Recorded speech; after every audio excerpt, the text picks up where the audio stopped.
Okay, folks, hello. We are solving a kind of a cool problem here. So your first step, it gives us some data, and it asks you to basically model that data with a trigonometric function.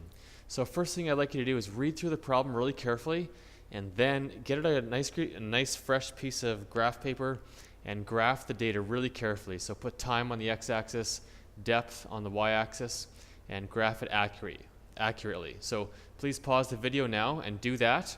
Once you're done, then you can resume the video.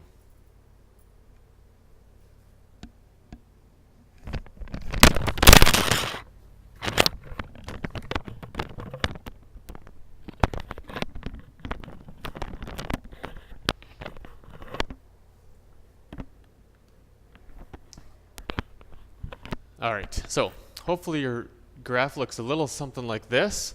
You've graphed it very carefully.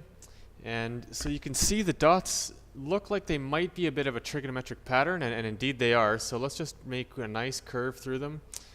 Try to be just nice and smooth and accurate, hit each of the dots best we can, something like that. Okay, so you can see it looks a bit like a trigonometric curve. And in particular, I would say it looks like a cosine curve, because this maximum point, it's been shifted over, but it could be a cosine graph. So if it is a cosine graph, then we start with our regular function, which is a cosine bx plus c plus d. And as you guys know what the c and the d and all those things are, we've got amplitude is the a, b is related to the period, c is related to the phase shift, and d talks about the vertical translation. So first thing, let's start with the easy one, I guess. How about the a parameter? So a is amplitude, and you can see the maximum this graph gets to looks about like this. Maybe let's say 11.5, let's say. Okay, and its minimum is down here. That point we know is 0.9. It was one of the points in our graph. So the total distance between 11.5 and 0.9, that is 10.6. So the total distance from 11.5 here down to here is 10.6. Well, the amplitude is half of that. So that means wherever that halfway mark is, we've got from here to here would be 5.3. And from, I'll just start over here, here to here is also 5.3. And so that means our amplitude equals 5.3, because it's half of the difference between the maximum and the minimum. So there's amplitude. Already got that nailed down. Okay, so we just have to get B, C, and D. Well, while we're at it, let's talk about the D parameter as well. We've basically figured it out already, because D talks about the vertical shift. And for this graph, you can see that normally with a cosine graph, the x-axis would be like right along here, right through the middle of the graph. But the distance that this thing has been shifted up is from that line I just drew from the axis. So that's how much it's been shifted up. And so that means the D parameter went from 0 up to this point right here. And what is that? Well, let's see. This is 5.3 goes from here down to here. And then there's another 0.9 from here to here. So in total, it's 5.3 plus 0.9, so the D parameter must be equal to 6.2. These are all estimates, but that's, I think, a pretty good estimate. So this point right here on the graph should be at about 6.2. Okay, no problem. So that's good. Let's talk about B next. Now, I was careful to say the B is related to period. It's not the same as period. We have a formula that goes like this. Period equals 2 pi over b. Now this is true for cosine graphs and sine graphs. So what we have to do is figure out what's the period of this function. Okay, so let's take a look here. I would say the maximum is right about there. So what is that? Let's call that 4.5. All right, and the minimum looks like it's about here. That's 12. So let's see, from 4.5 over to 12, what is that? 7.5. So from the maximum to minimum, that's actually only half the period. So in fact, the period should be 2 times 7.5, that's 15. So it should take 15 hours in total to go to complete one cycle. Okay, so if that's the case, then we come back to our little formula here, and we say 15 equals 2 pi over b, because we want to know what the b parameter is. Okay, no problem. Multiply both sides by b, and so we have 15b equals 2 pi, because the b's cancel out, and finally b equals 2 pi over 15. And we can just leave it like that, actually. That's good enough. So there's our b parameter. Finished. Okay, so we've got a, d, b. Last one is c.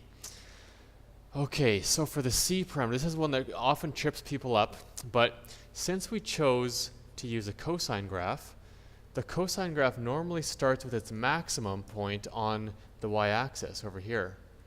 So the shift, the phase shift here, has been the distance from the y-axis over to the maximum point. And we already decided that was 4.5. Okay, so there we go. So we have a phase shift. I'll write it over here. Phase shift equals 4.5. Okay, now I'm going to worry about the plus or minus later on. We know it's shifting to the right, and so it's going to be a minus in the end. But let's just talk about the distance of 4.5. Now, c is not the same thing as phase shift. In fact, phase shift is equal to c over b, okay, because of the way that we've shown our graph here, or shown the equation here, I should say. So if 4.5 equals c over b, and we actually know what b is, we have a little equation here we can solve for c. We have actually 4.5b equals c, and that means 4.5 times b we have 2 pi over 15 equals c. All right. Okay, so what is that? Tell you what, maybe we should just go to decimal points right here. Let's just calculate that. 4.5 times 2 times pi divided by 15. Okay, so c equals 1.885. Okay, so there we go. We have all 4 parameters. Let me switch my color. So in the end of the day, what we have is the function is y equals a, which is 5.3, cosine, brackets, b, what did I say, 2 pi over 15x. Now, the c we know has got to be, we're going to subtract the c value because we're shifting to the right. The cosine graph normally starts on the y-axis, but it went over to the right. So that means we have a minus sign, and that's 1.885. And then we have plus our d, which is 6.2.